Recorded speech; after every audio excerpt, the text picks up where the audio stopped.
Bonjour à toutes et tous. Bienvenue sur ce webinaire. J'espère que vous m'entendez bien. N'hésitez pas sinon à nous faire signe dans le chat. Je vais commencer à introduire tout doucement. Il y a certainement un certain nombre de participants qui vont continuer de nous rejoindre là sur ce début de webinaire. Donc au nom de toute l'équipe organisatrice, des intervenants de ce jour, bienvenue. Pour me présenter rapidement, donc moi je suis Audrey Lemercier, responsable information logement à la DIL de la Loire-Atlantique, ADIL qui pilote et qui anime la maison de l'habitant de Nantes Métropole. Et c'est notamment dans ce cadre-là que je viens prêter main forte à l'équipe du SLIM et de la métropole pour co-animer et co-organiser ce webinaire. Alors, quelques petites infos techniques. Vos caméras ont par défaut été coupées. Si vous le souhaitez, bien sûr, n'hésitez pas à les activer. Et par contre, voilà, si vous pouvez juste laisser vos micros coupés, on va être un certain nombre sur ce webinaire. Donc voilà, ça permettra de ne pas créer trop d'interférences sur le webinaire. Donc, comme un certain nombre de vous sont peut-être déjà au fait de tout ça, le webinaire est organisé dans le cadre de plusieurs temps qui ont commencé à se mettre en place par la métropole en 2023. L'idée, c'était vraiment de pouvoir vous outiller en tant que professionnel, notamment en tant que professionnel de l'action sociale. Et le sujet de ce jour va être consacré à l'habitat indigne pour vous permettre on l'espère, de mieux comprendre cette problématique et puis à terme de pouvoir savoir peut-être mieux réorienter les ménages que vous pouvez rencontrer dans vos diverses situations professionnelles. Du coup, on a plusieurs intervenants sur ce webinaire. On est ensemble pour 1 heure et demie. Ça va se dérouler en 3 parties. Il y aura dans un premier temps donc Claire Lascaux, qui est coordinatrice du programme SLIM pour la métropole, qui vous refera un petit temps d'introduction, de recadrage de ce qu'est le SLIM et dans quel cas ça se met en œuvre sur la métropole. Et puis ensuite, on aura tout un temps de présentation de différents dispositifs de lutte contre l'habitat indigne et on les remercie aux interventions donc, de Raphaël Ganseigne, chef de bureau Habitat Indigne à la DDTM, Nathalie Guriec, technicienne sanitaire et sécurité sanitaire à l'ARS, et Franck Olivier, qui est responsable du service intercommunal de l'hygiène et de la sécurité de l'habitat pour la métropole. On va essayer de contenir tout ça en 1 heure pour après laisser un long temps de questions-réponses, donc 1 demi-heure. Voilà, c'est un sujet assez dense, hein, je pense que ça va susciter pas mal de questions chez vous, donc pour essayer d'y répondre sur cette demi-heure. Bien évidemment, s'il y a un besoin quand même d'éclairer un petit point, un terme ou autre au fur et à mesure de cette heure de présentation, n'hésitez pas à nous interpeller dans le chat, hein. Moi, je vais avoir un petit œil dessus pour bien sûr ne pas laisser en suspens une question qui peut être traitée dans l'immédiat. Une petite info aussi complémentaire qui avait déjà été annoncée par Claire Lascaux dans le mail. Ce webinaire sera disponible en replay. Donc, dans la fin de semaine, on fera un petit mail à tous. Vous pourrez voilà, revisionner ce temps-là. Il y a des ressources qui vont pouvoir vous être envoyées aussi en parallèle sur le chat. Vous n'aurez pas forcément le temps de tout sauvegarder, de prendre note de tout. Donc, tout ça sera récapitulé et envoyé par mail par Claire d'ici la fin de semaine. Voilà, pour ce petit temps d'introduction, je vois qu'il y a encore des personnes qui se connectent, mais on va commencer doucement et puis je vais laisser la parole à Claire. Je ne l'ai pas mentionné, mais il y a aussi Réjeanne, hein, RB, qui est chargée de visite eau énergie, qui est présente sur ce webinaire et qui pourra aussi témoigner de son expérience professionnelle. Claire, je te laisse la main pour le petit temps d'introduction et la présentation du SLIM. Merci beaucoup, Audrey. Donc, Claire Lascaux, je coordonne le programme SLIM de Nantes Métropole. Je fais juste une petite introduction là, en 2 diapos pour vous présenter le programme SLIM, hein, pour celles et ceux qui ne connaîtraient pas encore. C'est un programme qui existe au niveau national qui vise à massifier le repérage, l'orientation et l'accompagnement des ménages en situation de précarité énergétique. Au niveau de Nantes Métropole, ce programme est mis en œuvre depuis 2019 et il est articulé autour de 2 axes. Le premier, ce sont des visites eau énergie que l'on réalise donc au domicile des personnes qui ont des ressources financières plutôt faibles ou modestes. On a un objectif de 500 visites par an, donc ces visites, elles sont très pédagogiques. Et on aborde à la fois le bâti, mais aussi les contrats d'énergie, les factures d'eau, les équipements électroménagers et un point très important, ce sont les usages, les habitudes du ménage. Voilà, donc ce sont des visites très complètes, hein, Robuste. qui sont réalisées pour accompagner les ménages en difficulté avec l'énergie dans le logement. Et puis le deuxième axe, c'est l'animation territoriale pour vous outiller, vous en tant que professionnel, sur cette question de l'énergie. Ouais. C'est vraiment important. Et puis aussi aller directement aussi vers les habitants pour les accompagner, leur donner aussi un premier niveau d'information sur ce sujet. Un petit mot sur les Visito Énergie. Il y a un site internet, une page dédiée sur le site de la ville de Nantes et Nantes Métropole. Voilà, vous pouvez y aller et vous retrouverez toutes les infos. Donc, si vous voulez retrouver le descriptif ainsi que les plafonds de ressources et le formulaire de demande de visite, tout est sur cette adresse. Vous y avez également une petite vidéo d'une minute 40 d'un témoignage d'une personne qui a bénéficié de la visite. Voilà. Donc, pour finir sur le programme SLIM, vous voyez ce webinaire, il s'inscrit donc dans cet axe d'animation territoriale sur le sujet. Donc, comme le disait Audrey, on a organisé plusieurs webinaires ou rencontres depuis plusieurs mois ou années. Voilà, donc ça s'inscrit dans ce programme. Et puis, le sujet d'aujourd'hui nous tient particulièrement à cœur parce que il revient souvent. Nous, on entend mon logement est indécent, insalubre. Voilà, on utilise beaucoup de mots et on ne sait pas forcément exactement à quoi il correspond et puis quels acteurs aussi sollicités.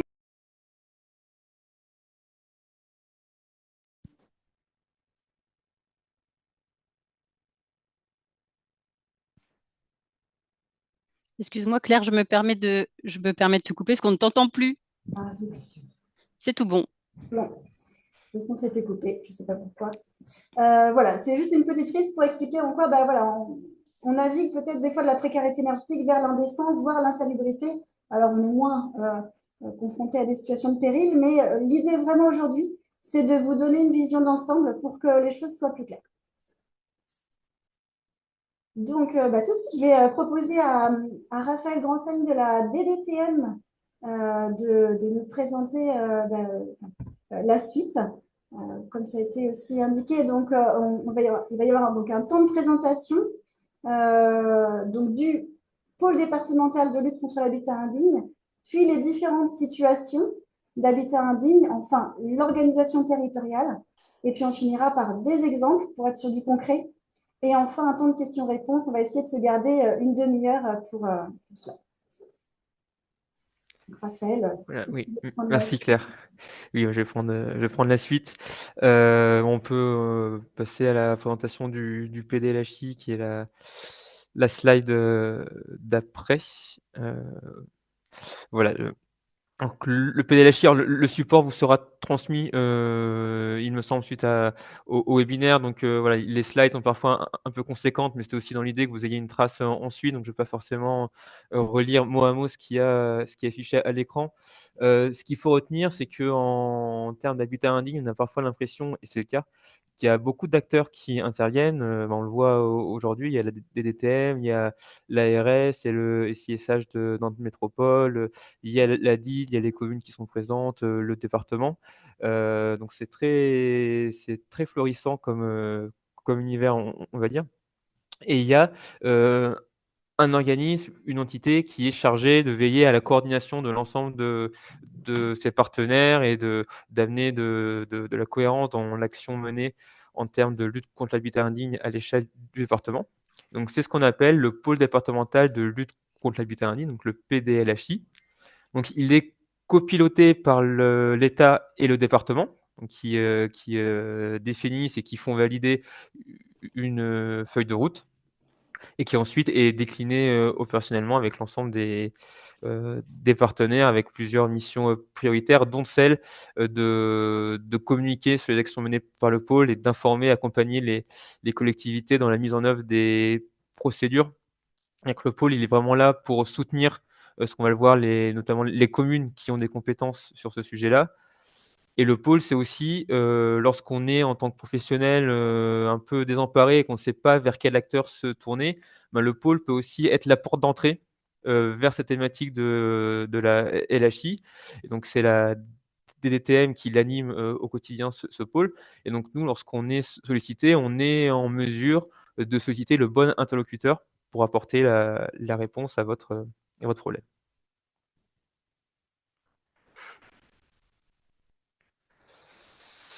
Alors, le premier temps, effectivement, comme l'a dit Claire, c'était de présenter l'idée que quand on parle d'habitat indigne, en fait, ça fait référence à plusieurs situations et à plusieurs termes qui correspondent à des situations bien précises. Donc, pour commencer, vous avez quand même remis la définition réglementaire de l'habitat indigne, alors sans forcément la relire mot à mot. Ce qui est important de retenir, c'est les notions de risque manifeste vont porter atteinte à la sécurité physique ou à la santé des occupants. C'est vraiment les termes sécurité et santé qui reviennent souvent dans les sujets qu'on a à traiter. Donc des occupants, bien évidemment, mais aussi les risques pour les tiers qui sont à prendre en compte. Les tiers, ça peut être à la fois les personnes qui interviennent au domicile des ménages qui vivent dans le logement indigne, mais les tiers, ça peut aussi être le voisinage, les enfants qui passent sur le trottoir devant le logement pour aller à l'école. Et donc ça aussi, c'est une notion à avoir en tête pour identifier des situations de logement indigne. Notamment pour les logements vacants, on a souvent la question, est-ce qu'un logement vacant peut être indigne et faire l'objet d'une procédure? En soi, oui, s'il présente un risque pour les tiers. Pour faire le lien aussi avec le SLIM et la lutte contre la précarité énergétique, c'est que la lutte contre l'habitat indigne, ça permet d'agir sur la qualité de l'habitat qui, au même titre que le prix de l'énergie ou le niveau de ressources des ménages, est un facteur de précarité énergétique. Donc c'est aussi à ce titre que l'on intervient aujourd'hui. On essaie de mettre des schémas parce qu'on sait que ça peut être parfois un peu complexe, mais celui-là, c'est pour présenter les principaux grades, on va dire, de dégradation de l'habitat. Donc en partant à gauche en jaune du manquement des éléments de confort qui sont les situations les moins graves, entre guillemets, en tout cas celles dans lesquelles le risque pour la santé et la sécurité sont les moins forts, jusqu'à l'insalubrité et ce qu'avant on appelait le péril, aujourd'hui la mise en sécurité, qui sont les cas dans lesquels les risques sont les plus importants pour les occupants et les tiers. Et donc c'est ce qu'on va vous présenter aujourd'hui, de manière très on va aller directement à l'essentiel, mais pour aussi vous aider dans le premier temps à repérer ces situations. On peut passer à la suite qui est le premier grade. Alors, c'était aussi pour faire le lien avec la précarité énergétique, notamment, je pense que tout le monde a entendu parler du fait que, à différentes échéances, dans un calendrier qui est défini, les passoires énergétiques allaient être interdites à la location. Donc, pour préciser ce message-là, c'est qu'en fait, la non-décence énergétique, donc qui est matérialisée par les étiquettes, a été intégrée au décret d'essence de 2002. Donc ce décret, il liste les différents critères qui permettent de définir si un logement est décent ou non. Et donc à partir de 2026, ensuite jusqu'au début des années 2030, c'est là-dedans que se intégrer la notion de non-décence énergétique. Donc concrètement, qu'est-ce que ça veut dire? Ça veut dire que si un ménage loue un logement qui ne respecte pas ce critère de non-décence énergétique, et bien, au même titre qu'un ménage qui louerait aujourd'hui, à l'heure où on se parle, un logement qui ne respecte pas les autres critères, il pourra mener une action contre son propriétaire parce que ce domaine de la décence relève des relations contractuelles privées, c'est du droit privé si vous voulez, entre le locataire et son propriétaire. Et donc sur cette thématique-là, il y a un acteur clé qui peut être mobilisé par les ménages pour recevoir des informations, c'est l'ADIL, qui pourra expliquer un peu les démarches et l'action qui peut être menée. Donc ça peut passer par la saisine, par exemple, de la commission départementale de conciliation. Il peut avoir une action aussi, une procédure civile menée, ou dans certaines situations peuvent également être mobilisés les organismes payeurs comme la CAF et la MSA pour contraindre le propriétaire à réaliser les travaux nécessaires.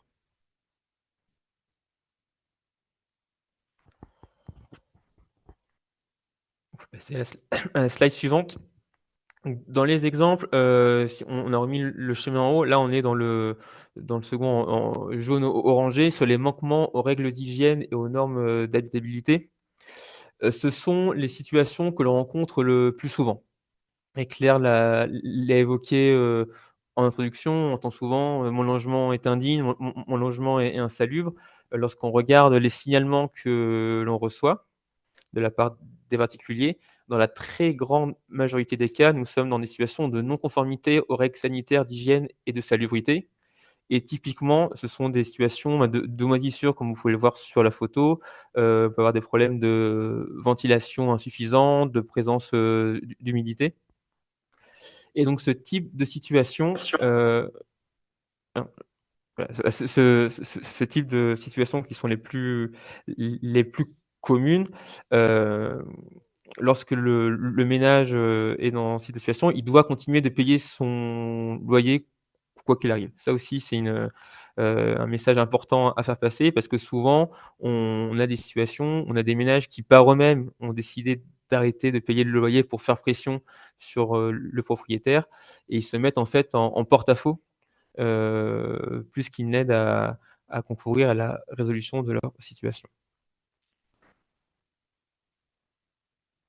Ces situations seront ensuite illustrées à la fin dans des exemples par l'ARS et par le SISH de Nantes Métropole. Étant donné qu'il s'agit des situations les plus courantes, on voulait quand même vous mettre, là aussi sans forcément rentrer dans le détail, le schéma de la procédure. Parce que là, les textes prévoient que c'est au maire en fait, de mener une action envers le propriétaire pour le forcer à faire les travaux. Donc cette action, elle vient dans un second temps, c'est-à-dire si suite à une première saisine du locataire, le propriétaire n'a pas réalisé les travaux, donc on va dire si la phase amiable n'a pas réussi à aboutir à un dénouement de la situation, le locataire a la liberté de signaler sa situation aux autorités compétentes pour qu'elles puissent exercer leur pouvoir de police. Donc, pour signaler les situations, il y a plusieurs possibilités, parce que vous le verrez dans la seconde partie de la présentation sur le territoire de la métropole, en fonction de où on se situe, les options peuvent être différentes, mais il y a un outil qui est commun à l'ensemble du département pour signaler une situation, c'est la plateforme Histologe, qui est une plateforme numérique en ligne qui a été développée, enfin mise en œuvre, pardon, déployée dans le département au début de l'année et qui permet à chaque occupant, mais aussi à des tiers, de déclarer sa situation. Et donc concrètement, une situation est signalée donc, par un occupant ou un tiers qui en aurait eu la connaissance. C'est nous, à la DDTM, qui recevons le signalement et qui devront déterminer s'il s'agit d'une situation de non-décence, de non-respect des règles de salubrité, d'insalubrité, de péril. Et donc, en fonction de cette première analyse, on affecte le signalement à l'autorité qui est compétente, donc que ce soit la commune, la métropole ou l'ARS dans la plupart des situations. Et donc, lorsque l'autorité compétente reçoit le signalement, elle doit ensuite mettre en œuvre ses pouvoirs de police. Et ce qui passe la première étape, c'est par la réalisation d'une visite. Là aussi, on verra dans les exemples et dans la partie suivante comment ça se concrétise de manière plus pratico-pratique. Pour l'insalubrité, on peut passer à la slide d'après sur les photos qui seront parlantes. Je pense, donc là, on arrive en rouge dans le schéma en haut. Les situations vraiment d'insalubrité d'un point de vue réglementaire, telle qu'elle est définie dans les textes. Donc, comme vous pouvez le constater, ce sont les situations les plus graves, et comme je l'avais dit un peu plus tôt, dans lesquelles les risques pour la santé et la sécurité des tiers et des occupants sont les plus importantes. Donc, ça peut être tout ce qui est accumulation de déchets, risque électrique, risque d'intoxication au monoxyde de carbone, mais également les locaux impropres à l'habitation, c'est-à-dire qui sont loués comme logement alors qu'ils n'en sont pas du tout. Des garages, des caves, des combles, des logements qui sont trop petits ou trop bas. Là aussi, on rentre dans le domaine de l'insalubrité.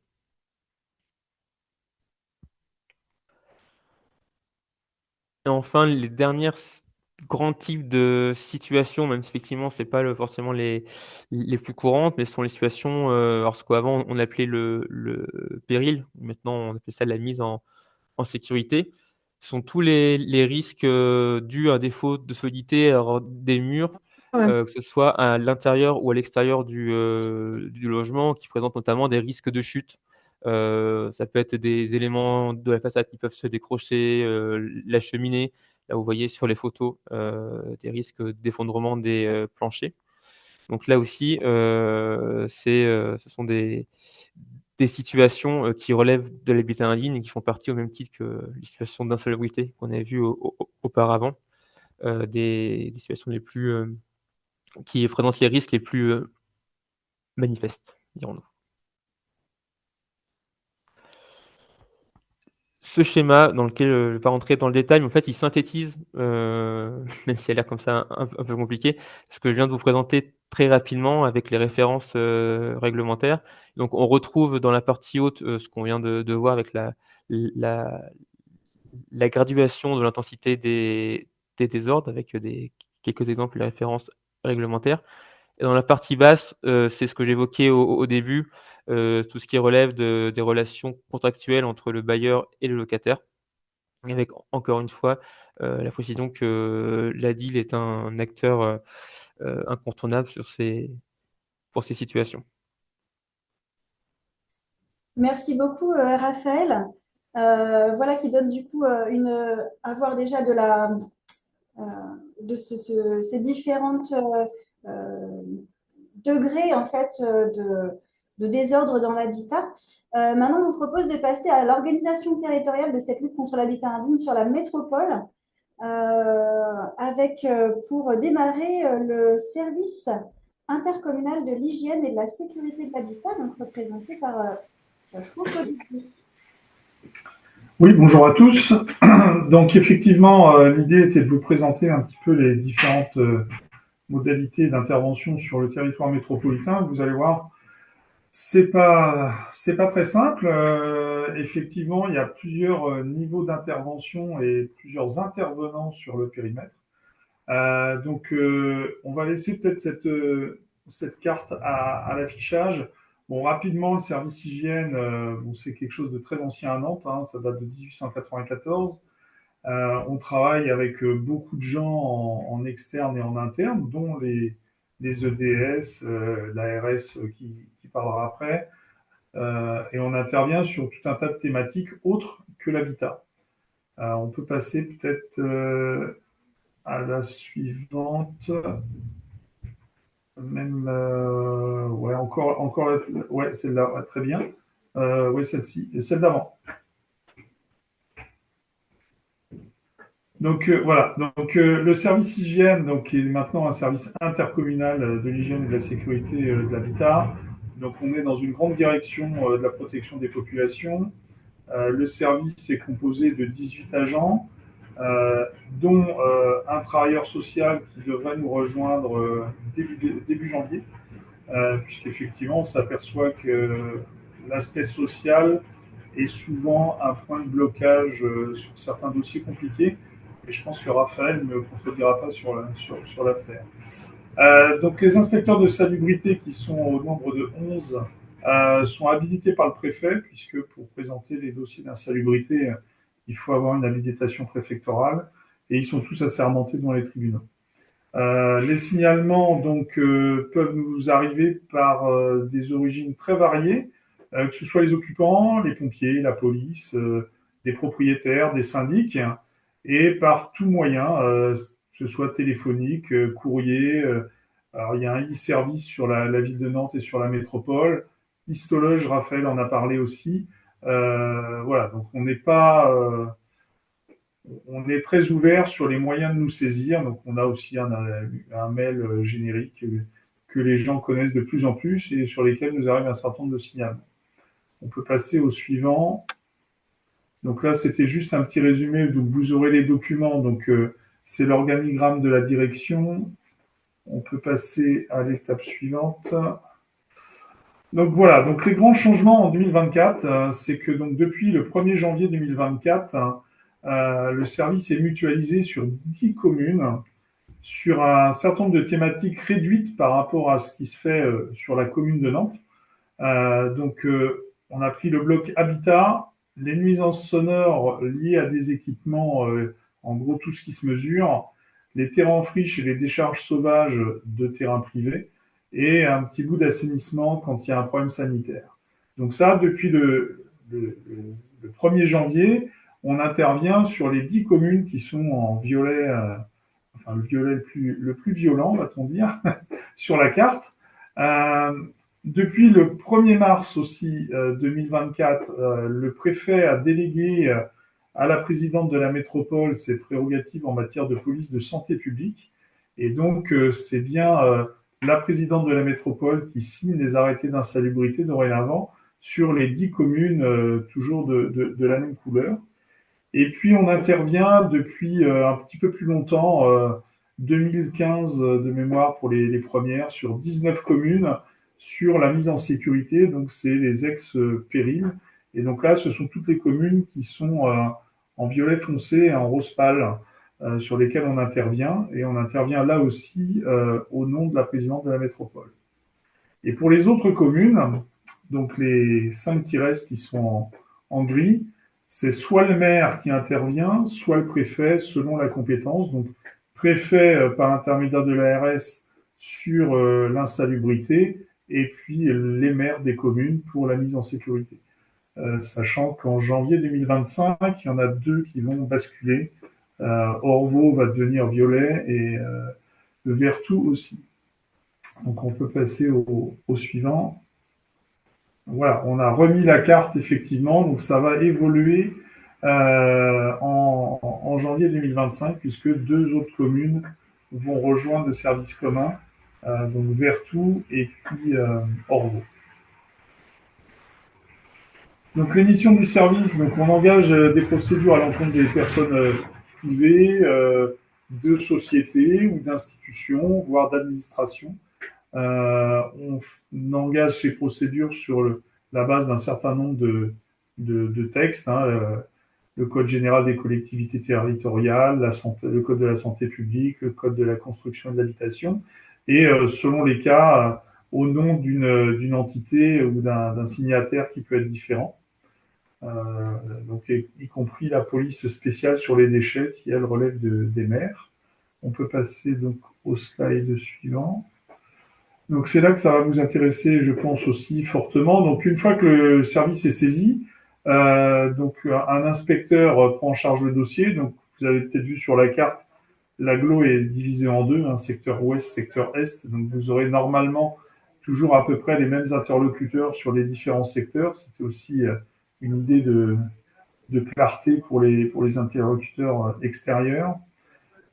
Donc, soit on intervient sur les pouvoirs de police du maire, et c'est à ce moment-là le maire qui va mettre en demeure, faire des arrêtés si besoin à l'encontre des personnes fautives, soit la présidente de la métropole concernant la mise en sécurité ou l'insalubrité. Pour les communes où seule la mise en sécurité est prise en charge par le service, donc il convient de contacter la ville pour toutes les autres thématiques. Donc effectivement, ça fait des interlocuteurs différents. On comprend que ce ne soit pas simple, mais malheureusement, il n'y a pas d'autres alternatives. Et puis, toutes les communes qui sont en gris, donc c'est l'interlocuteur à privilégier, c'est vraiment la ville. Et puis, donc, on revient sur la possibilité de signaler tout un chacun un problème dans un logement via la plateforme Histologe.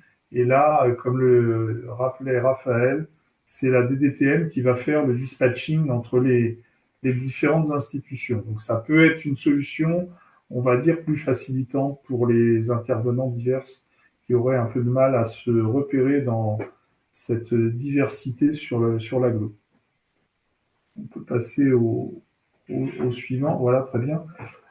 Donc, les constats peuvent porter que ce soit sur des parties communes, c'est-à-dire que ce n'est pas parce qu'on est dans les parties communes d'un immeuble que ça doit être laissé à l'abandon ou en désordre, les parties privatives, et donc les procédures qui en découlent sont aussi faites sur les deux phases.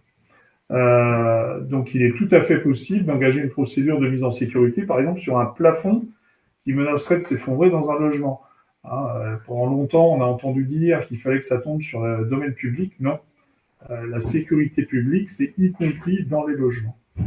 Alors, l'intérêt de nous solliciter, nous, quand vous avez un doute des fois sur des situations aussi ou des blocages, c'est que le fait de nous interdire l'accès à un logement alors qu'on souhaite contrôler l'aspect sanitaire, c'est réprimer pénalement.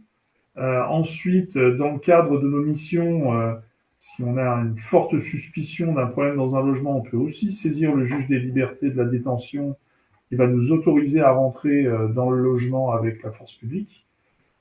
Et donc, les procédures que l'on met en œuvre, donc, soit sur la mise en sécurité ou l'insalubrité, ont pour conséquence là, contrairement à juste l'indécence, de suspendre les loyers, y compris depuis avril pour les commerces et tous les locaux qui pourraient être touchés.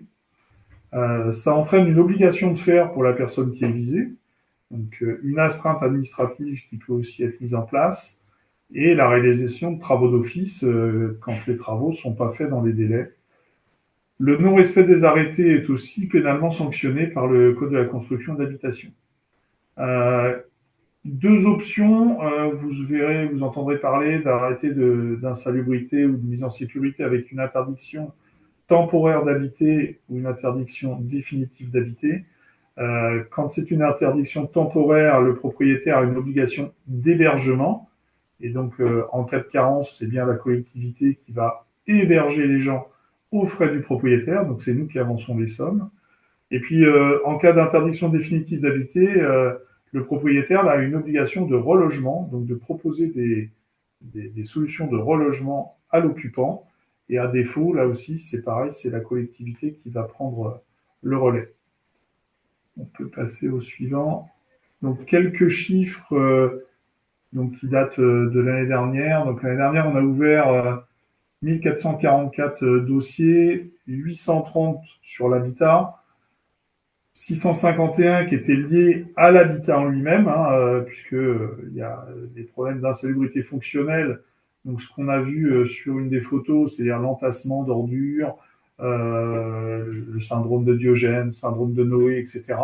Donc là, c'est 70 dossiers sur l'année dernière. Et en mise en sécurité, on était à 86 dossiers. Les dossiers de nuisance sonore, c'est un peu... il y a 293, on gère des arrêtés de travaux de nuit, donc c'est pas vraiment représentatif. On traite aussi d'hygiène alimentaire et des dossiers de cadre de vie, c'est tout ce qu'on met, les problèmes de terrain en friche, décharges sauvages, les problèmes de nuisibles sur ces terrains, les insectes, les moustiques, etc., les rats, qui rentrent dans ces dossiers-là. Et donc, on avait 1500 dossiers ouverts et en cours de traitement au mois de juin. Et donc, entre le 1er janvier 2024 et puis le 4 septembre, donc il y a un petit mois, on était déjà à 1189 nouveaux dossiers d'ouverts. Merci beaucoup, Franck, pour cette présentation rapide du SIHSH, donc service hygiène. Dis-moi. Service intercommunal d'hygiène et de sécurité de l'habitat. Voilà, merci. Un peu compliqué. Voilà, un nouvel acronyme qu'il faut qu'on intègre. Merci beaucoup. J'ai vu qu'il y avait quelques questions. On les garde bien, bien en tête. On y répondra à la fin. Comme ça permet de finir de dérouler sur cette partie de présentation des acteurs. Donc voilà, je propose à Nathalie Guriec de l'ARS, l'Agence régionale de santé, de poursuivre pour nous présenter l'action de cette agence sur l'habitat indigne. Bonjour, merci. Du coup, l'Agence régionale de santé, elle intervient, comme Franck vous l'a dit, sur la partie insalubrité pour ce qui vous concerne.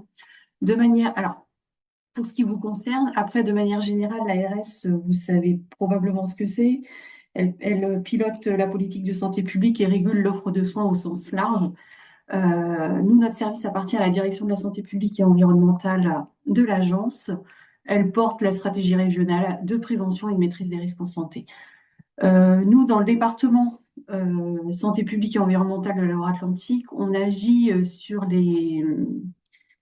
tous les vecteurs environnementaux qui peuvent porter atteinte à la santé, notamment dans les domaines des eaux destinées à la consommation humaine, donc tout ce qui est eau potable, les eaux de loisirs, donc ça va être baignade, piscine, l'environnement extérieur, les installations classées pour l'environnement. Donc, moi, la cellule dans laquelle je suis, habitat environnement intérieur, on va agir sur la lutte contre l'habitat indigne et tout ce qui est risque sanitaire dans les bâtiments.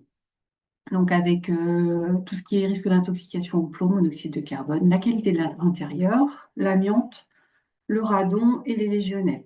On a aussi une cellule prévention animation territoriale et une cellule gestion de crise quand c'est nécessaire, qui s'active quand c'est nécessaire. Alors, je reprendrai pas tout ce qu'a dit Franck. Pour autant, sur les communes qui sont en gris et rose, à préciser que en fait le SCHS, le SI, non, le SIH, ouais, enfin je vais y arriver. Je vais pas y arriver, c'est pas grave. Lui, il n'intervient pas. Donc en fait, pour ce qui relève des manquements aux règles sanitaires d'hygiène et de salubrité, c'est le maire qui est compétent. Donc avec un signalement sur la plateforme Histologe, comme vous avez expliqué Raphaël, il va dispatcher en fonction des désordres et la visite et le traitement du dossier sera mené par la mairie. Nous, on vient en appui des maires quand c'est nécessaire. Alors, pour ce qui relève des infractions,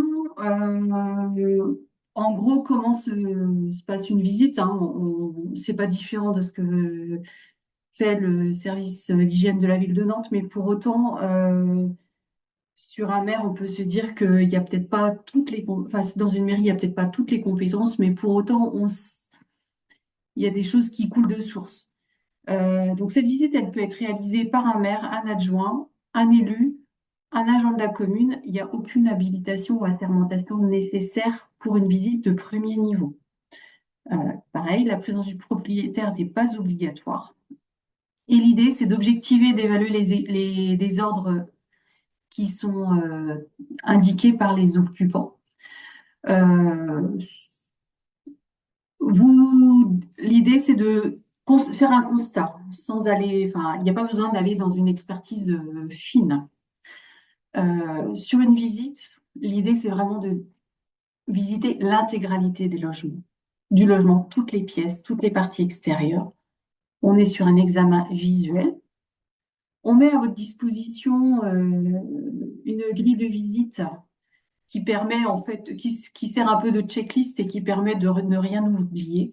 Et on vous encourage fortement à prendre des photos avec l'accord des occupants pour pouvoir échanger et illustrer en fait les désordres relevés. Pour ce qui relève de l'insalubrité, qu'elle soit ordinaire ou urgente, donc de la même manière, les signalements passent toujours par la plateforme Histologe. C'est affecté ou à la commune ou à l'ARS selon le type de désordre. Alors, ça peut être et ou. Dans ce cadre-là, c'est souvent et. Après, la mise en œuvre de la procédure, ça va être une procédure. Quand on est sur l'insalubrité, c'est toujours une procédure préfectorale. Donc, c'est l'ARS qui met en œuvre la procédure. Et selon le type de procédure, soit c'est la mairie qui est compétente en cas de défaillance de la personne visée ou le préfet selon le type de procédure. D'où l'intérêt de d'avoir les deux acteurs à ce moment-là. Et pour la dernière procédure, donc la mise en sécurité, là, l'ARS n'interviendra pas. On n'est pas compétent sur le sujet. Le signalement se fait de la même manière par histologe. C'est affecté par la DDTM à la commune. Et pour le soutien de mise en œuvre à la procédure, ça va être la DDTM. C'est vraiment une procédure municipale avec autorité maire et le maire qui se substitue en cas de défaillance de la personne visée.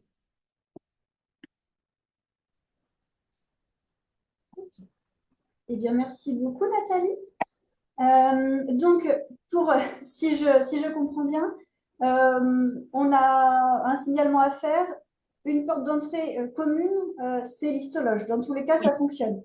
oui. Et Et si même on nous, est, quand si on on en est reçoit un paralysé et qu'on signalement sait que ça direct, relève, ouais. Même nous, quand on reçoit un signalement direct, on le redirige vers histologe pour qu'il soit orienté directement vers la bonne personne. d'accord, ok. Et est-ce que dans certains cas, c'est préférable de contacter directement le service intercommunal d'hygiène et de sécurité, le SIH? Après, c'est au choix. Enfin, c'est Franck qui pourra plus répondre. Mais sur les communes en violet, en fait, vous, vous avez le choix. Ou histologe ou les autres vecteurs que Franck a évoqués tout à l'heure, en fait. Oui, nous, effectivement, ce que Raphaël nous attribue, on le traite, mais on a aussi des signalements qui passent par les mairies, puisque souvent les maires sont quand même identifiés comme le premier interlocuteur des personnes.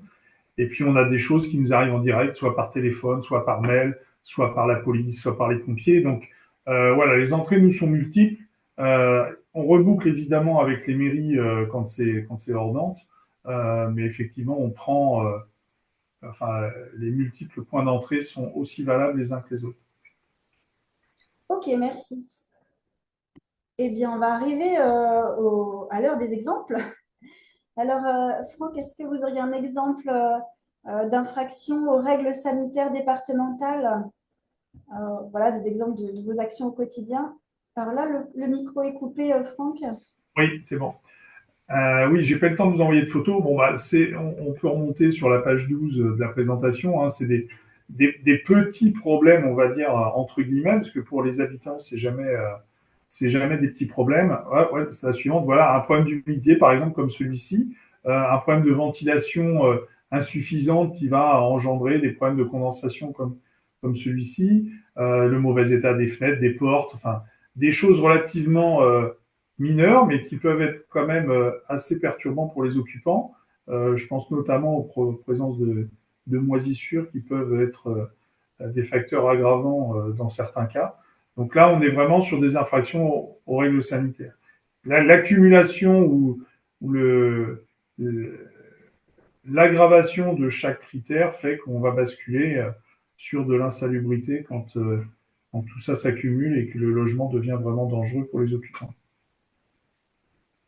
Ok. Eh bien, merci Franck pour cet exemple. On va passer à un exemple d'insalubrité.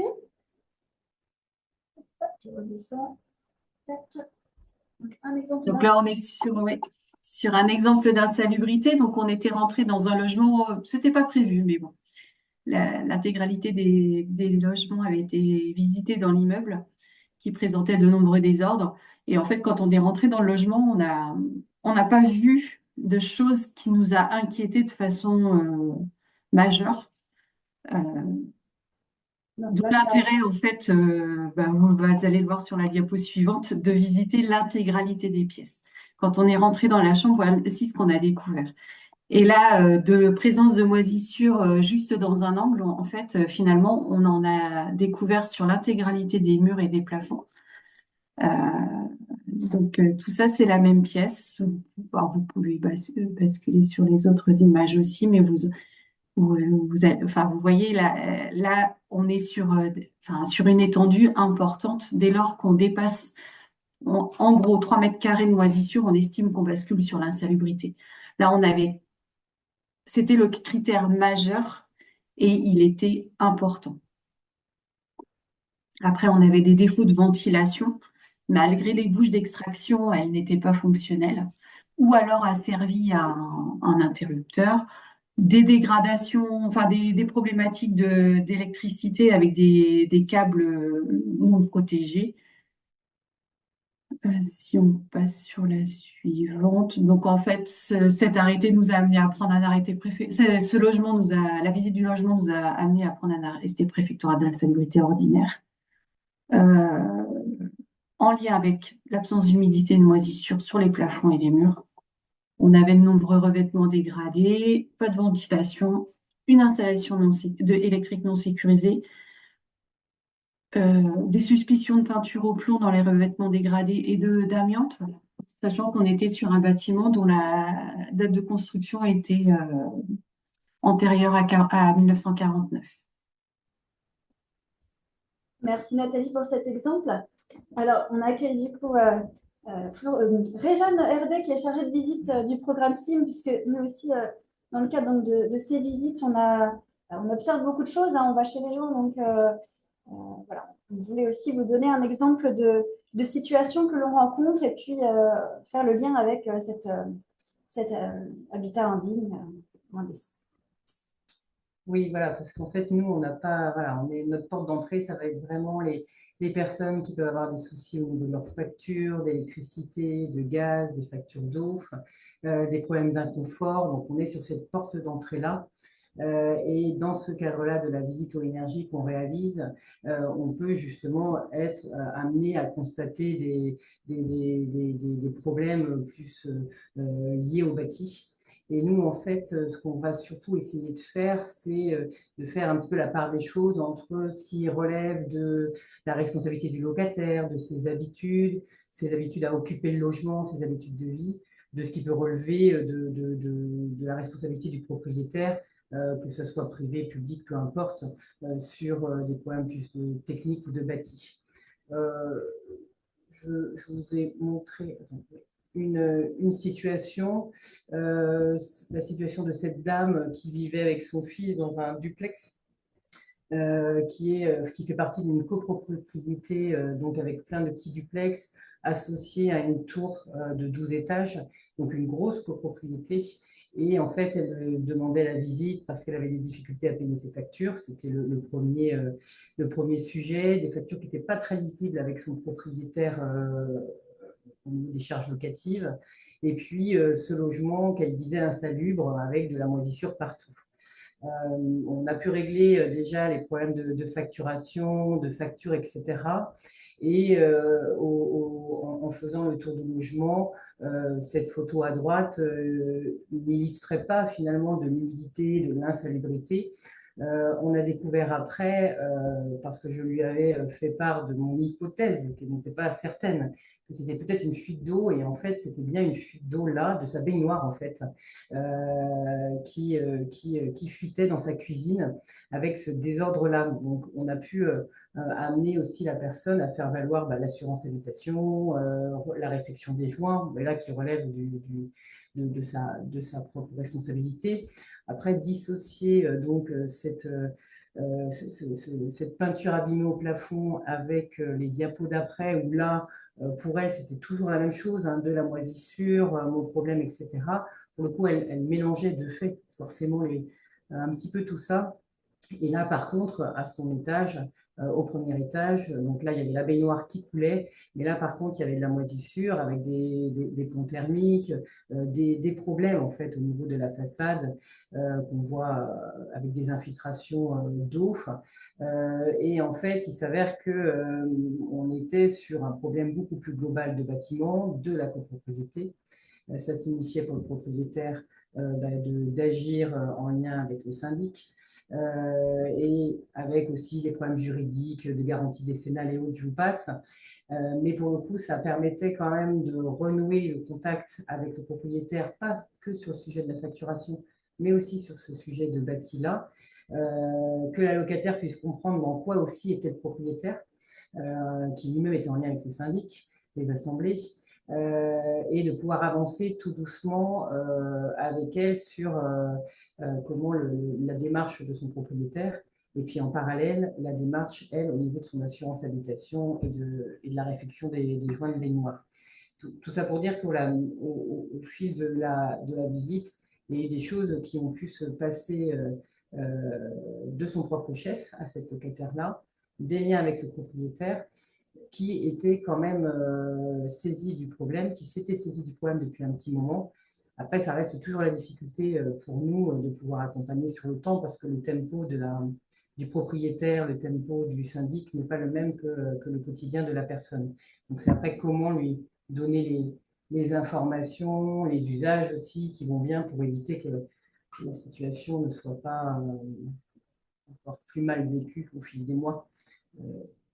Voilà, donc c'était une petite illustration dans ce cas-là. Merci beaucoup, Réjeanne. Donc, on voit effectivement les liens entre les démarches des uns des autres et tout ça se combine. Merci beaucoup pour ces présentations. On en arrive déjà à ce temps de questions-réponses. J'ai vu sur le chat qu'il y avait pas mal de questions. Oui, il y a plusieurs questions, Claire, qui sont arrivées là pendant les présentations. Il y a notamment 2 questions qui étaient arrivées pendant le temps de présentation de Franck. Donc, Madame Sec qui demande comment vous intervenez pour les situations signalées pour le bailleur NMH. Et la question était adressée aussi à Franck à ce moment de présentation. Donc, dans l'exemple que vous avez cité, Franck, qu'est-ce qui peut être mis en place concrètement? Et puis, je vous laisse répondre, Franck, et puis on pourra prendre les autres questions à la suite. Alors, sur le bailleur social NMH, on a une procédure un peu particulière parce qu'il y a quand même énormément de logements sur Nantes, essentiellement, de ce bailleur. Donc, on a des référents selon les agences. Ils se sont réorganisés il n'y a pas longtemps. Donc, nous, on trouve qu'il y a quand même du mieux sur la gestion des signalements des occupants. Bon, après, c'est à finaliser, sachant qu'on intervient comme pour n'importe quel bailleur. C'est-à-dire que quand on a un signalement d'un occupant, alors le problème, c'est qu'on en a beaucoup, c'est pour des problèmes liés à des dégâts des eaux qui devraient être réglés par les assurances, mais pour différentes raisons, soit les gens font pas les démarches, soit les assurances jouent pas vraiment le jeu, NMH n'est pas forcément au courant, donc c'est des situations qui perdurent.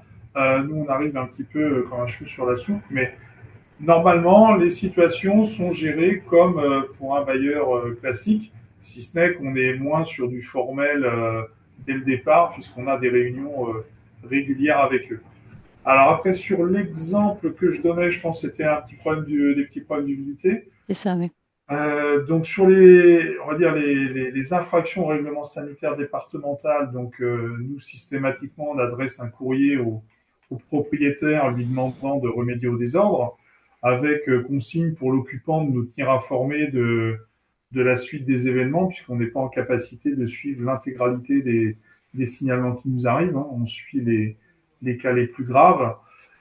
Et puis avec une possibilité qui est prévue, c'est que en cas de versement d'allocation logement, les allocations puissent être suspendues jusqu'à réalisation des travaux par le propriétaire. Donc actuellement, c'est un peu en stand-by pour des raisons, on va dire, administratives avec la CAF. Et on ne désespère pas que ça se remette en place. Chose qui n'est pas possible avec les bailleurs sociaux, par contre. Merci Franck pour ces éléments de réponse. Il y a plusieurs questions aussi qui sont arrivées sur Histologe, donc on va peut-être essayer de les traiter en même temps. Alors, est-ce qu'il est donc une question de Ludaf qui demande s'il est vrai qu'il est nécessaire de mettre à jour tous les mois le signalement sur Histologe. Et puis en parallèle à ça, il y a des questionnements sur des potentielles formations à venir sur Histologe. Est-ce qu'elles seraient prévues, notamment pour les référents communaux? C'est peut-être vous, Raphaël, qui allez pouvoir nous en dire un peu plus. Oui, tout à fait. Je suis peut-être passé un peu vite tout à l'heure sur Histologe, je ne voulais pas empiéter sur le temps de parole des autres, autres intervenants. Donc Histologe, ce qu'il faut savoir, c'est que c'est une plateforme qui est nationale. En fait, c'est pas quelque chose qui a été développé localement, qui serait propre à la Loire-Atlantique. Ça a été mis en place par le ministère et alors on se parle, la quasi-totalité des départements utilisent cet outil. Si je vous dis ça, c'est pour vous dire qu'il y a des choses qu'on maîtrise nous localement et des choses qu'on maîtrise pas forcément sur l'outil, notamment sur son ergonomie et sur la manière dont il fonctionne. Et notamment, pour faire le lien avec la question, sur certaines relances automatiques qui peuvent être envoyées par Histologe à intervalles réguliers. Donc, tous les mois. Je pense que c'est à ça que fait référence la question. Donc, il s'agit bien de mails envoyés automatiquement par Histologe. Mais non, il n'y a pas besoin de mettre à jour sa situation tous les mois, sauf s'il y a eu des évolutions. La relance faite par Histologe, c'est vraiment pour rappeler à la personne à l'initiative du signalement que le signalement existe et que s'il y a eu des choses qui ont changé, il est important de le porter à connaissance de l'ensemble des partenaires. Pour les formations, là aussi, donc l'équipe nationale Histologe organise à intervalles plus ou moins réguliers des webinaires de formation de l'outil Histologe, en tout cas de présentation de l'outil Histologe à destination des communes, mais aussi des autres partenaires. Ce qu'on envisage, nous, localement, pour la Loire-Atlantique, c'est alors peut-être plus probablement au tout début de l'année 2025, d'organiser un webinaire animé par la DDTM pour présenter l'outil et présenter aussi la manière dont on se l'est approprié avec les partenaires en Loire-Atlantique et pouvoir répondre du coup plus facilement à vos questions. Mais sachant que dans cet intervalle-là, on reste à votre entière disposition là, pour répondre à des questions qui vous bloqueraient dans le traitement de situations que vous auriez à gérer actuellement. Merci beaucoup, Raphaël. En lien avec Histologe, pour vous, Réjeanne et Claire, on a une question en lien avec le SLIM. Est-ce que l'équipe du SLIM, des chargés de visite, peut être amenée à faire les signalements si besoin? Alors oui, nous aussi, évidemment, on se met en lien avec les services, notamment le SIHSH. C'est vrai que ça arrive là récemment, Réjeanne, tu as eu un cas qui te pose question parce que vous voyez, en fait, la limite, elle est quand même, on ne sait pas toujours dans quelle case on rentre en fait. Donc voilà, c'est intéressant aussi de pouvoir en parler directement avec ce service-là. Donc effectivement, nous-mêmes, on avait besoin aussi de se former davantage sur cette question de lutte contre l'habitat indigne, parce qu'il y a des chargés de visite donc internes avec Réjeanne et les autres sont de partie de notamment Anadom, Célia et les compagnons bâtisseurs. Donc voilà, on a des chargés de visite qui sont dans d'autres structures. L'idée, c'est de se mettre aussi en lien et puis de partager l'information. Donc oui, en tout cas, on essaye d'agir là-dessus. Tu voulais rajouter quelque chose, Réjeanne? C'est exactement ça. Ouais, on est un petit peu comme beaucoup de partenaires, hein, que ce soit les EDS ou autres. Et après, voilà, on se prive pas d'échanger avec le service par mail. Il y a l'adresse mail voilà, ici qui est notée là. Donc on peut être amené voilà, à aussi envoyer un message. Voilà, j'ai telle ou telle situation, tel ou tel constat. Nous, on a souvent l'habitude de prendre des photos dans les visites, donc on les adresse aussi. Est-ce qu'on peut en échanger? Qu'est-ce qui peut être possible de faire? Est-ce que c'est de votre compétence ou est-ce qu'on n'est pas là-dessus? Enfin voilà. Donc on se touche pas, non. Au contraire. Ça fait avancer toujours. Puis on est aussi amené à contacter l'ADIF des fois pour des questions aussi Oui. juridiques. C'est vrai que c'est une ressource pour les habitants et pour les professionnels qui est vraiment précieuse. J'en profite d'ailleurs, c'est vrai que sur la slide des contacts, on a mis nos coordonnées à Nantes. Là, on est sur une action Nantes Métropole. Parmi les participants aujourd'hui, je ne suis pas sûre qu'il y ait que des intervenants sur la métropole. Si vous ne l'avez pas en tête, la DIL, on a aussi une agence sur Saint-Nazaire qui peut aussi être contactée. Et puis, on est présent sur 35 autres communes dans le cadre de permanence. Donc, on rencontre aussi les habitants, qu'ils soient locataires ou propriétaires, un petit peu partout sur les départements pour info ou pour rappel. Effectivement, le support de présentation, on vous l'enverra sûrement d'ici la fin de la semaine ou tout début de semaine prochaine, avec le lien vers le replay de ce webinaire. Vous retrouverez bien toutes les coordonnées. Il y a une petite question qu'on n'a pas encore traitée. Où peut-on trouver la grille de visite à domicile pour constater l'état des logements? Je pense qu'il est peut-être fait mention de la grille dont parlait Nathalie tout à l'heure. La personne précise qu'elle ne l'a pas trouvée sur Histologe. Et une grille. Enfin, ouais, je te laisse répondre, Raphaël. Oui, normalement, la grille, lorsqu'on affecte à la commune, on la joint. On met un petit message quand on affecte le signalement qui explique pourquoi on vous l'affecte. Et on joint 3 documents. Donc, il y a la grille de visite, un modèle de rapport de visite et un modèle de courrier de mise en demeure du propriétaire s'il est d'infraction sont constatées. Donc normalement, c'est à ce moment-là que vous avez dû la recevoir. Et si c'est pas le cas, encore une fois, il y a nos contacts à la fin du PowerPoint. Ne pas hésiter à revenir vers nous.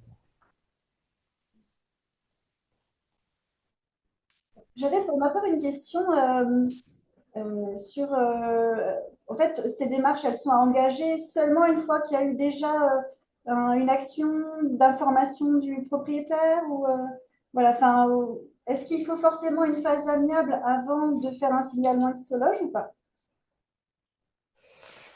Alors, légalement, non. Je veux dire, c'est pas bloquant dans la saisie du signalement sur Histologe.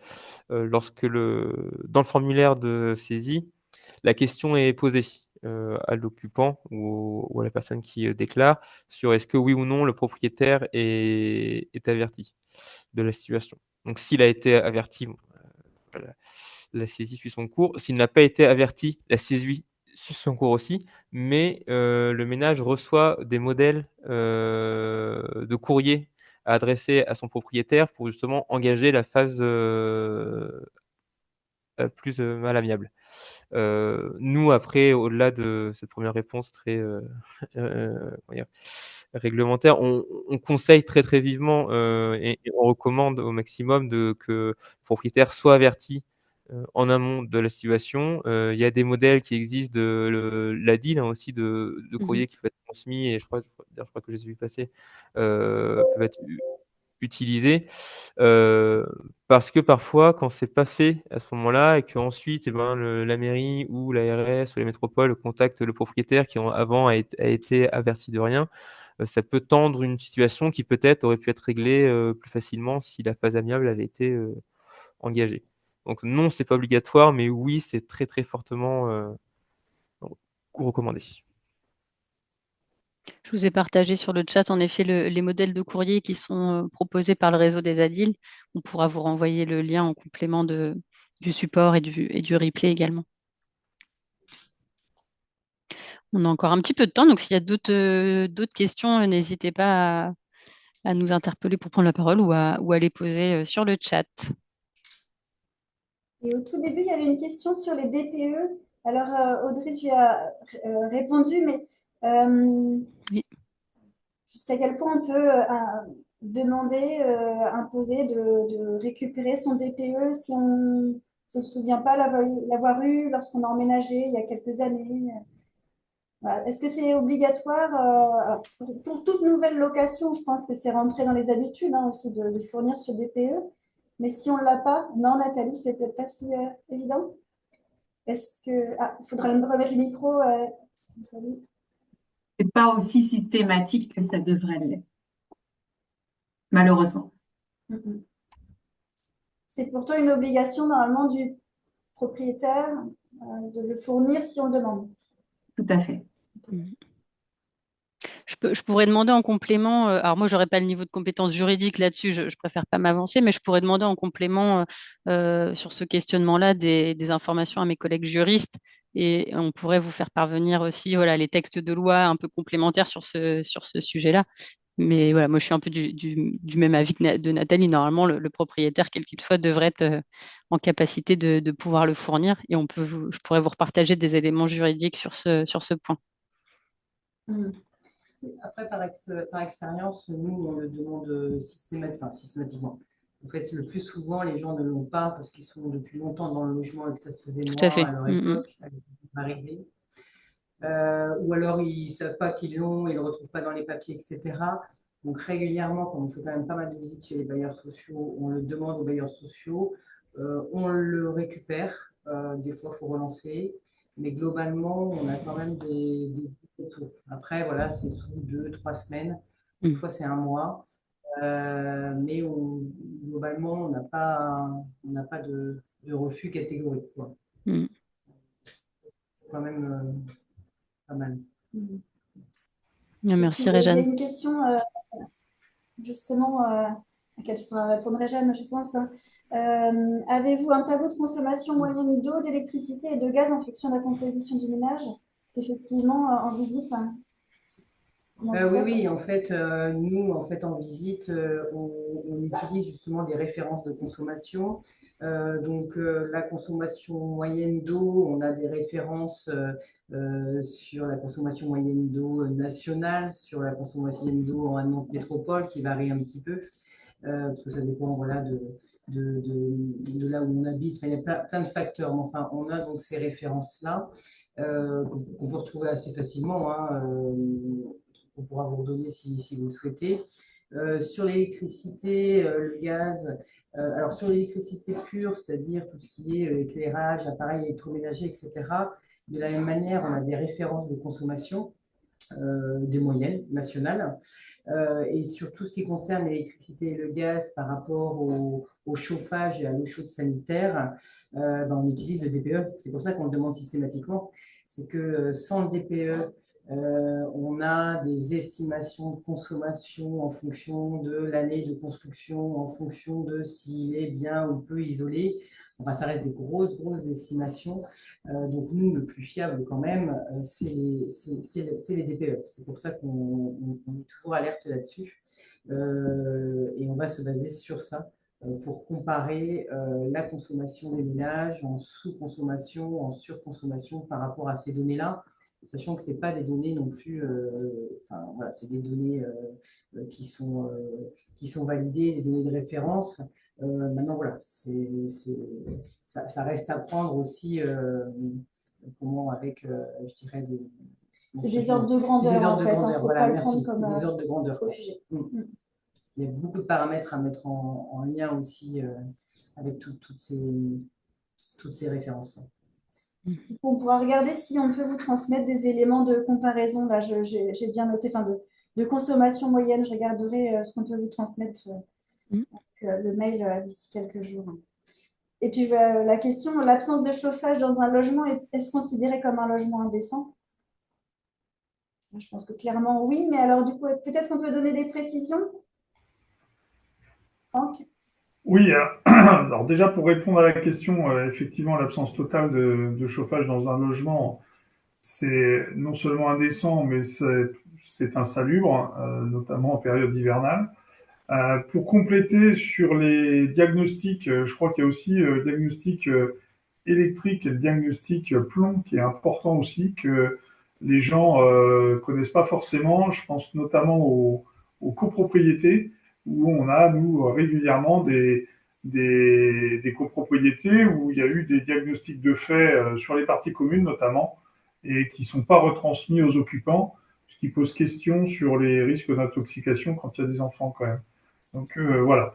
Et puis dernière précision pour, on va dire plus hors agglo, c'est que dans le cadre de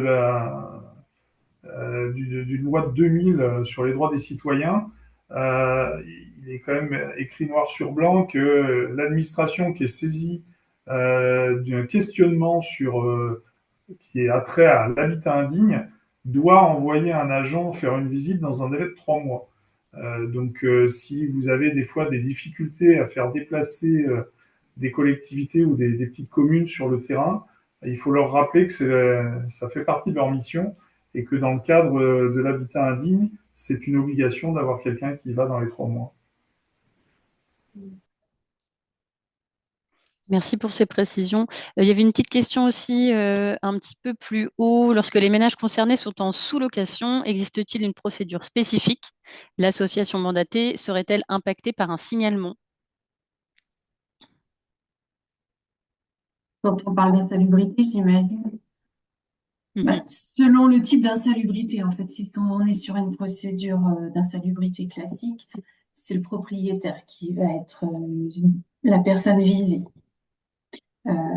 Après, si on est sur de la mise à disposition de locaux impropres, des choses comme ça, mais alors si on rentre dans des détails un peu plus techniques, ça va être la personne qui met à disposition, donc ça peut être l'association. Donc, en fait, selon le cas de figure, on peut se retrouver avec l'association mise en cause, mais ça serait des cas de figure très minoritaires. Merci Nathalie. J'ai l'impression que ça rejoint la question de quel impact pour le locataire. Est-ce que cette démarche risque de lui nuire? dans certaines situations. Est-ce que vous avez des choses que vous pouvez nous dire là-dessus ou, Jeanne, si tu as des points de questionnement ou de vigilance? Alors, quand on est sur une procédure d'insalubrité, le locataire, il est protégé.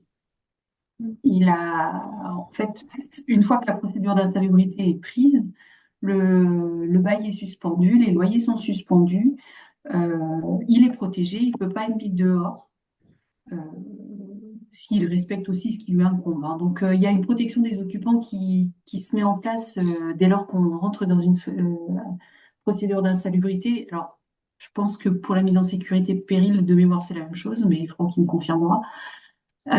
Pour ce qui est des infractions en RSD, là, on n'a pas la protection des occupants. Voilà.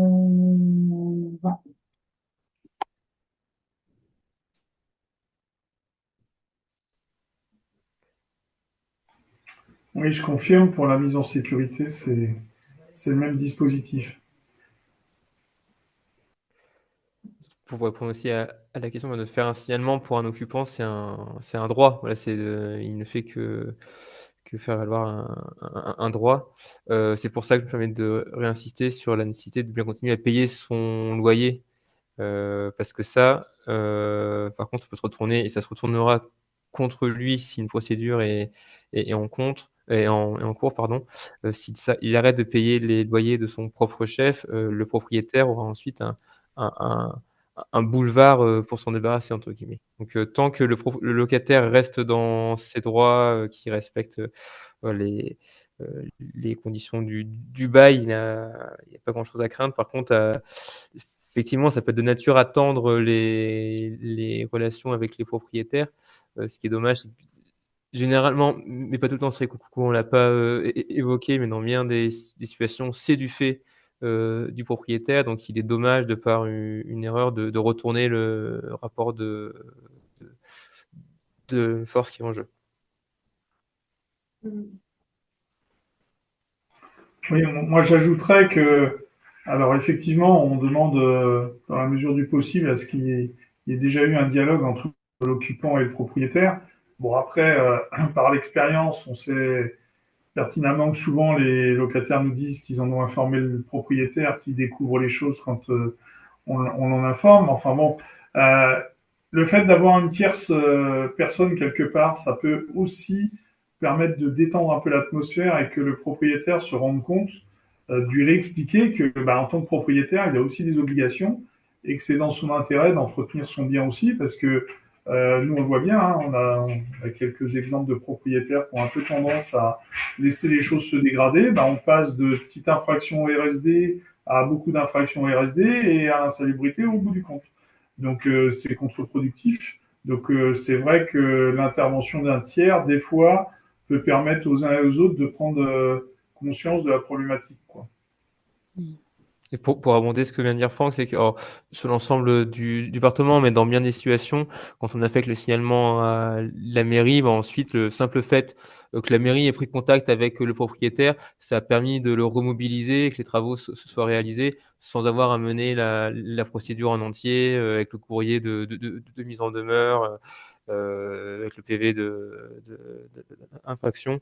Et donc, ce qui est positif, parce que le plus vite, ça veut dire que la situation s'est résolue le plus vite. Et donc, c'est évidemment ce qui est à rechercher prioritairement. Il y a justement quelques questions complémentaires qui sont arrivées sur ces sujets-là.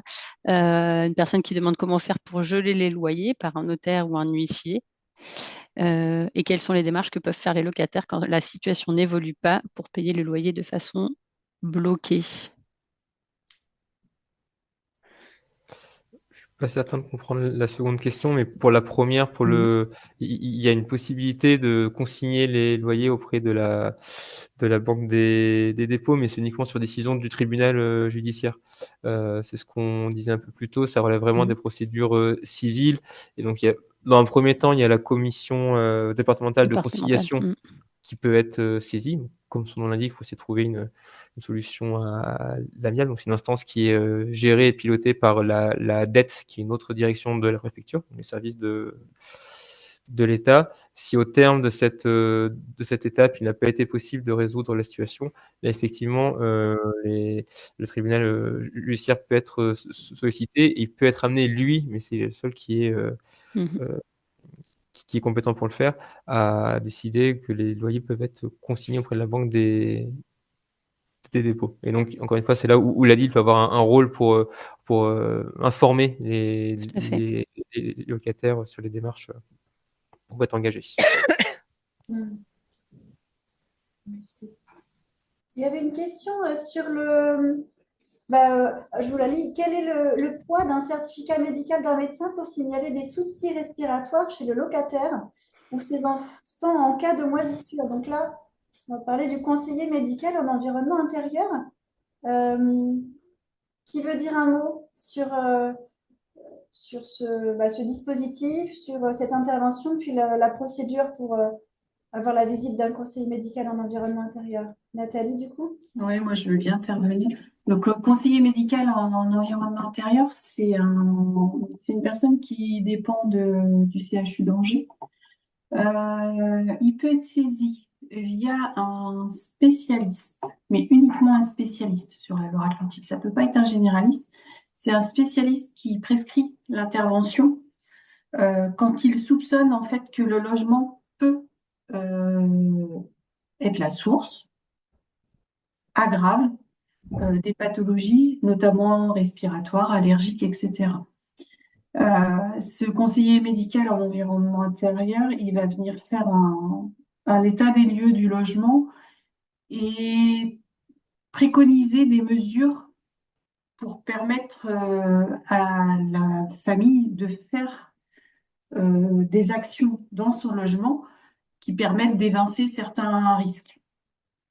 Si jamais après il estime qu'on est dans des situations qui relèvent de l'insalubrité, il sait saisir les autorités compétentes, il n'y a pas de souci.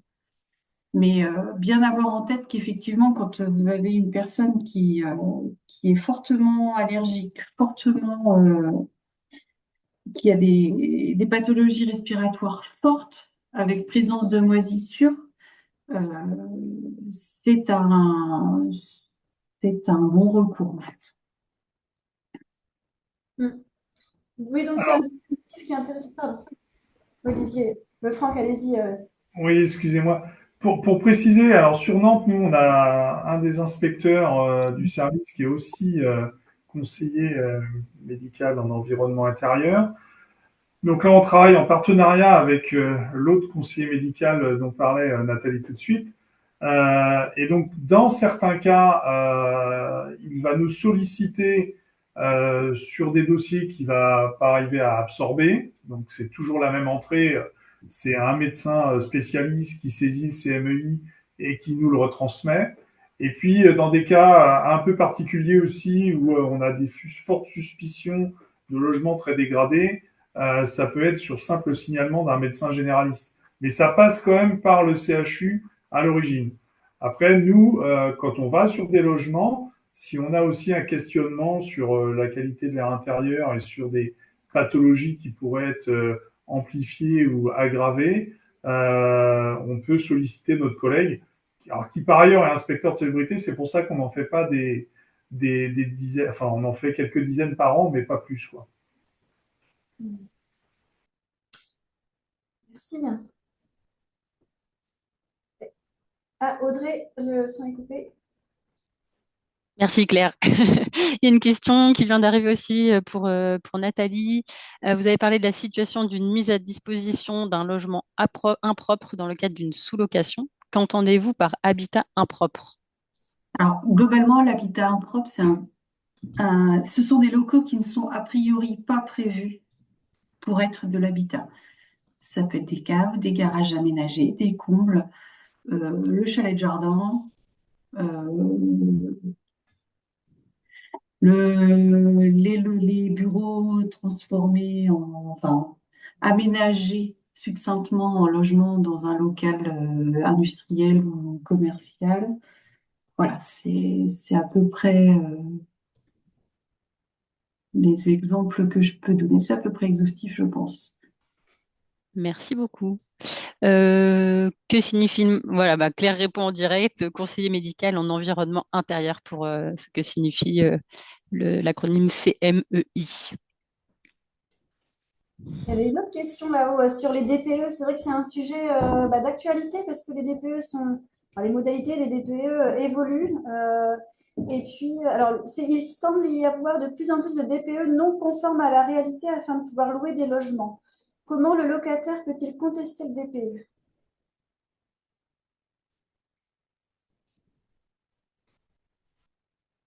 Moi, je veux bien essayer de répondre, mais sur un point de vue purement juridique, à mon avis, la seule solution, c'est de se rapprocher de la DIL, voir s'il y a des moyens d'eux, mais j'y crois pas beaucoup quand même, hein. Sachant que les DPE, on en pense ce qu'on veut, mais c'est quand même sujet à discussion. Ils sont régulièrement remis en cause, les modalités de calcul sont régulièrement revues pour pas toujours être plus proche de la réalité parfois. Donc, bon, c'est vrai que ça donne une indication. Après, faire un recours, je ne sais pas si c'est possible. L'obligation du propriétaire, c'est de le fournir. Tout à fait. Je me note ces questions-là. Alors, c'est qu'on n'a pas de conseiller juriste connecté avec nous aujourd'hui, mais il y a eu deux, trois petits sujets comme ça, notamment sur voilà, le fait de fournir le DPE, comment remettre en cause potentiellement, est-ce que c'est possible de remettre en cause le DPE, etc. Je me note en fait tous ces questionnements-là. Comme ça, on pourra vous apporter les éléments de réponse en complément dans le petit mail récapitulatif dont on a parlé plusieurs fois là pendant le webinaire. Alors, c'est vrai que ce DPE, il est pas, voilà, il est améliorable, il a des imperfections. Après, c'est un outil vraiment un outil d'incitation, même d'obligation à la rénovation énergétique des logements. Voilà, il faut aussi le voir comme ça. Mhm. Il a un intérêt pour ça, au-delà de ce qu'il apporte précisément pour le bâtiment. Voilà, il est perfectible, mais il a au moins ce mérite d'exister, de donner des ordres de grandeur, d'avoir ensuite des objectifs de rénovation avec la loi d'essence dont parlait Raphaël au tout début. Mhm. Et puis c'est un outil de comparaison entre les bâtiments, en fait.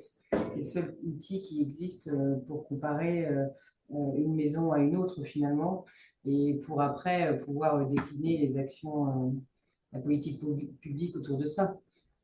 Avantages et inconvénients. Après, voilà, les calculs qui sont modifiés, etc.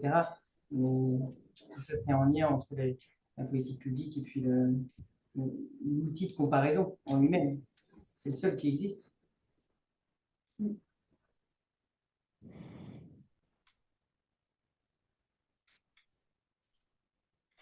Pas de nouvelles questions qui arrivent. Claire, peut-être que tu peux repartager la slide Alors, oui, avec les contacts des différents services. Et puis, de toute façon, elle vous sera partagée, hein, comme on disait. effectivement. Donc, la DIL avec ses conseillers juridiques notamment, hein, vraiment intéressant. Raphaël Conseil de la DDTM, Nathalie Buriac de l'ARS, Franck Olivier du service intercommunal de l'hygiène et de la sécurité de l'habitat, SIHSH. Et puis enfin, le programme SLIM avec Réjeanne et moi-même, et d'autres collègues, évidemment. Voilà, vous retrouvez aussi les coordonnées. Donc, le site internet où vous avez les infos pour demander une visite aux énergies. Et puis, j'en profite pour vous donner une dernière info. Voilà, toujours dans le cadre de l'animation territoriale sur la précarité énergétique. Le 12 novembre, c'est la journée nationale de lutte contre la précarité énergétique. Alors, celle-là, on se la réserve pour les habitants. Mais une semaine après, on aura un séminaire professionnel, donc le lundi 18 novembre, au Centre des expositions de Nantes Métropole. Une matinée où on aura plusieurs temps. Un premier temps plutôt d'information sur les actualités, sur l'énergie, sur les dispositifs, soit le FSL, le SLIM et autres. Et puis, un deuxième temps où ce sera plus participatif, il y aura notamment des fresques de la précarité énergétique qui seront proposées voilà, parmi d'autres ateliers pour parler du sujet et puis rencontrer d'autres acteurs, parce que c'est vraiment un écosystème, c'est un travail en réseau, hein, cette lutte contre la précarité énergétique. Voilà, donc ça peut être l'occasion d'avoir un temps en présentiel dédié au sujet. Je vous enverrai de toute façon l'invitation pour ce temps, et puis vous pourrez vous inscrire en ligne. Ah, une ultime question. Le gouvernement parle de simplifier pour les proprios les DPE. À quoi devons-nous nous attendre? C'est une régression, un petit point. Alors, je ne sais pas à quoi il est fait référence. Moi, la seule chose que j'ai entendue, c'est qu'ils envisageaient plutôt de remettre au calendrier grec les interdictions de mise en location de certaines catégories de logements. Je dirais que ça va un peu dans le même sens du fameux décret Habitat qui a été annulé il n'y a pas longtemps par le Conseil d'État. Sur le sujet, je ne suis pas sûr qu'on aille sur effectivement de l'amélioration globalement.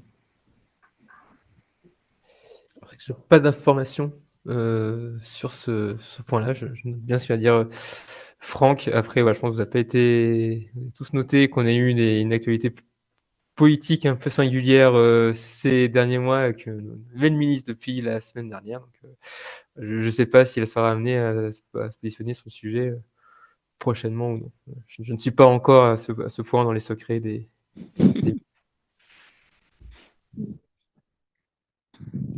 Bon, sur ce point d'interrogation, effectivement, il faudra suivre ça. Et puis, ça dépend effectivement aussi des choix politiques sur le sujet. En tout cas, il y a un enjeu autour de la rénovation énergétique et le DPE est un élément effectivement de repère. Donc, à voir ce que ça va donner dans les mois à venir. Il est 27, on a vraiment tenu notre timing d'1 h 30 avec les questions. J'espère vivement que ça a répondu à vos questions, que ça a éclairci le sujet. Moi, je remercie vivement tous les intervenants parce que j'ai eu beaucoup de plaisir à préparer ce webinaire. J'ai pour ma part appris beaucoup de choses. Les choses sont plus claires, donc voilà, on va essayer de poursuivre et diffuser l'information sur cette organisation. Et puis voilà, on retient 2 choses clés. En tout cas, histologe, porte d'entrée à retenir impérativement. Et puis un acronyme, le SIHSH, acteur clé aussi du territoire et qui a vraiment une expertise de terrain qui est intéressante. Voilà, un grand merci à tous. Merci à tous. Merci à tous.